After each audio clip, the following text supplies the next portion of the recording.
Assalamualaikum warahmatullahi wabarakatuh. Saya Lisa Khairyasari dari analisis runtun waktu kelas 7A. Di sini saya akan mempresentasikan hasil jawaban UAS yang dilaksanakan pada Senin 10 Januari 2022. Di sini eh, diberikan data time series sebagai berikut, yaitu datanya ada tahun, bulan, dan kelembapan udara. Di sini terdapat 60 data, seperti yang bisa dilihat. Selanjutnya, buatlah model dari data tersebut dengan menggunakan metode box Jenkins dengan menggunakan software. Di sini, yang pertama kita akan identifikasi masalahnya terlebih dahulu. Identifikasi model. Di sini, kita akan mengidentifikasi model dari plot dan grafik trennya. Di sini kita dapat lihat secara visualisasi bahwa grafik 1 atau grafik kelembapan udara di sini datanya menyebar secara tidak konstan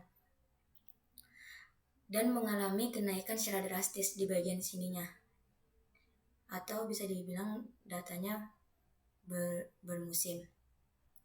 Selanjutnya di sini itu merupakan secara gambar 1. Selanjutnya dari gambar 2, di sini dapat diketahui bahwa kelembapan udaranya itu mengalami kenaikan yang seiring bertambahnya waktu, dan nilai aktualnya masih jauh dari garis linear.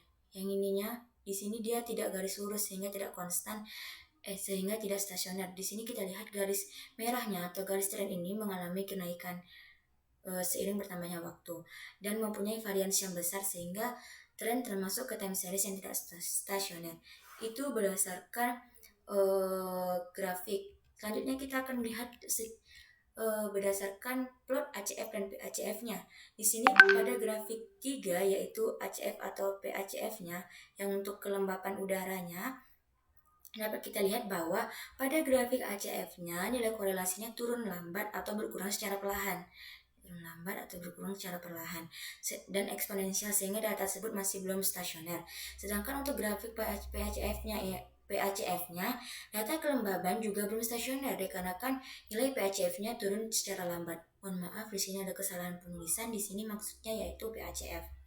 Selanjutnya, kita ketahui bahwa setelah kita membuktikannya dengan grafik tren dan grafik plotnya dan PHF dan ACF-nya, kita ketahui bahwa data kita tidak stasioner.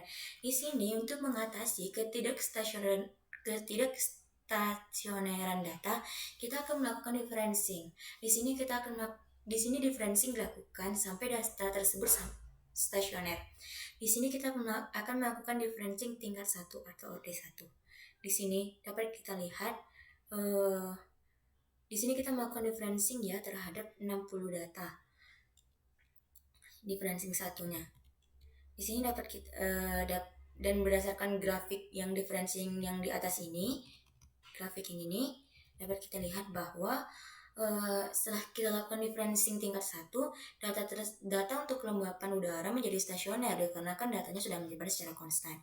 Untuk membuktikannya lagi, kita lakukan trend analysis plot for differencing tingkat 1-nya. Di sini kita dapat lihat garis merah atau garis trennya sudah lurus, sehingga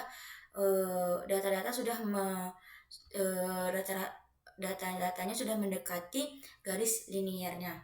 Di sini pada gambar 5 atau pada grafik trend differencing pertama kelembaban udara, dapat dilihat bahwa data sudah stasioner karena rata-rata kelembapannya sudah tidak bergerak bebas dalam suatu waktu tertentu dan memiliki variasi cukup kecil, dan nilai aktualnya sudah mendekati garis linear.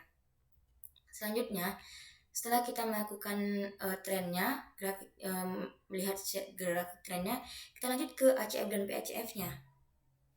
Apakah dia stasioner juga apa tidak? Selanjutnya kita perolehlah ACF dan PACF-nya. Ternyata grafiknya itu tidak turun lambat, dan berdasarkan grafik di atas datanya ternyata sudah stasioner. Jadi dapat kita lihat setelah kita melihat secara tren dia stasioner, terus secara plotnya juga sudah stasioner penyebaran datanya, dan ACF dan PACF-nya stasioner, maka data ini sudah bisa digunakan. Dan berdasarkan plot ACF dan PACF-nya pada gambar 6, yaitu model yang digunakan yaitu model ARIMA 1111, karena kita melakukan differencing pertama dengan bentuk umumnya sebagai berikut. Selanjutnya kita akan melakukan diferensi tingkat kedua untuk membandingkan kira-kira model mana nih yang sesuai untuk digunakan atau model terbaik di antara dua model tersebut. Untuk diferensi tingkat yang kedua, kita lihat penyebaran datanya juga sudah menyebar secara konstan dan berada pada rata-rata yang rata-rata konstan. Ini merupakan hasil dari diferencing kedua untuk 60 datanya. Dan pada gambar 7 atau grafik differencing kedua kelembapan udara dilakukan differencing, keduanya dapat lihat datanya sudah stasioner. Selanjutnya itu berdasarkan plot. Selanjutnya kita melihatnya berdasarkan tren untuk differencing yang kedua. Nah, pada differencing ini ternyata dapat dilihat datanya juga sudah stasioner karena jumlah kelembapan udara sudah hampir sama dan tidak bergerak bebas dalam suatu waktu tertentu, dan nilai variansinya juga cukup kecil, dan rata-rata nilai aktualnya sudah mendekati garis linier. Yang ini sudah garis lurus dia. Selanjutnya kita akan melihat di ACF dan PACF untuk differencing kedua kelembapan udara. Di sini dapat kita lihat ACF dan PACF-nya. Dan ini merupakan nilai ACF dan PACF-nya untuk differencing kedua. Nah, berdasarkan gambar 9 atau grafik ACF dan PACF differencing kedua kelembapan udara, datanya itu tidak turun lambat, dan berdasarkan grafik di atas juga datanya juga sudah stasioner. Dan berdasarkan plot ACF dan PACF-nya, model yang bisa digunakan ialah model ARIMA 121. Kenapa 2? Karena ini merupakan differencing tingkat 2. Setelah kita mendapatkan modelnya, selanjutnya kita melakukan estimasi parameter. Yang pertama, di mana estimasi parameter ini menggunakan MITAB agar kita bisa memperoleh model terbaiknya. Kita sudah mendapatkan dua model. Yang pertama yaitu model ARIMA 111 dan model ARIMA 121. Selanjutnya kita akan melakukan estimasi parameter untuk memperoleh model terbaik. Yang pertama kita akan melakukan estimasi parameter untuk model ARIMA 111. Di sini dapat kita lihat hasilnya. Dapat kita lihat final estimasi of parameternya dan nilai MS-nya. Dan dari perhitungan nilai model ARIMA 11 ini, kita mempunyai parameter dari C1-nya yaitu negatif 0,5339 dan untuk theta 1-nya yaitu 0,9730 dengan nilai error atau MS untuk differencing pertama untuk model ARIMA 111 yaitu 11,526. Selanjutnya kita lanjut ke model ARIMA 121. Kita peroleh hasilnya sebagai berikut.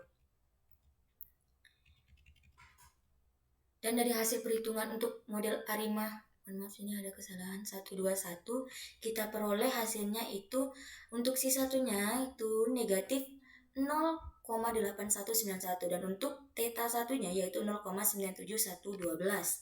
Dan nilai MS-nya yaitu 59,81 untuk model ARIMA 121. Mohon maaf Bu, di sini ada kesalahan dalam penulisan. Di sini selanjutnya langkah ketiga kita akan melakukan verifikasi. Pada tahap ini kita akan membandingkan dua model tersebut, kita pilih MS terkecilnya. Dengan model yang memiliki MS terkecil, maka model tersebut adalah model yang terbaik. Di sini kita peroleh model ARIMA untuk 11 memiliki nilai MS atau errornya sebesar 11,526, sedangkan untuk model ARIMA 121 memiliki nilai MS atau errornya sebesar 59,81. Dapat kita lihat di sini nilai terkecilnya MS terkecil yaitu pada model ARIMA 111. Sehingga dapat disimpulkan bahwa model yang tepat untuk kelembapan udara ialah model ARIMA 111.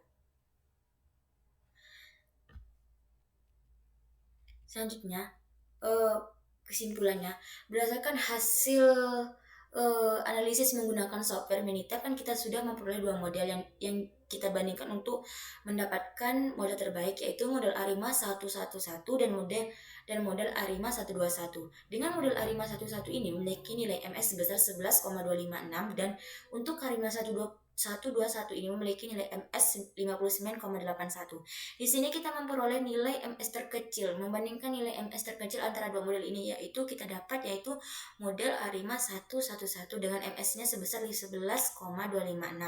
Di sini kita memperoleh model terbaik yaitu dengan cara membandingkan nilai MS-nya.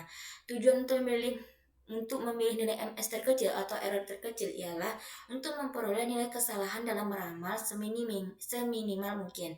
Jadi dari dua model yang kita peroleh yaitu model Arima 11 dan model Arima 121, model yang terbaik untuk dilakukan peramalan yaitu model Arima 111, yaitu karena dia memiliki nilai MS terkecil. Baik, berikut link folder drive untuk videonya. Baik, sekian presentasi dari saya. Apabila ada kesalahan, saya mohon maaf. Apabila ada kekeliruan dalam penulisan juga saya mohon maaf, Bu. Saya akhiri dengan wabillahi taufiq wa hidayah. Wassalamualaikum warahmatullahi wabarakatuh.